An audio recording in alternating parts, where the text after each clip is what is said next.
Qui con Maria Saldana, Forte dei Marmi, che oggi si è portata a casa 3 punti importanti.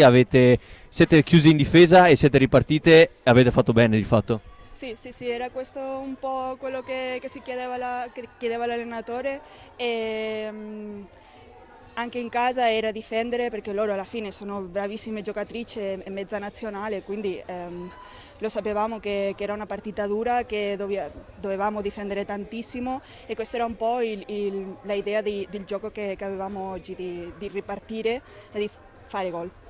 Di fatto adesso con questi 3 punti il Forte dei Marmi conquista una buona posizione in classifica e ora cosa punta veramente il Forte? Realmente secondo me la terza posizione era l'oggettivo. Dopo di perdere a Scandiano ci ha fatto un po' di male, veramente, ma l'altro giorno anche in casa contro la Scandianese abbiamo fatto 3 punti e dopo di fare quei 3 punti abbiamo detto dai, a Valdagno sarà dura ma possiamo ancora fare quell'oggettivo che è la terza posizione e se si può fare anche la seconda sarebbe perfetto. Grazie mille. Grazie.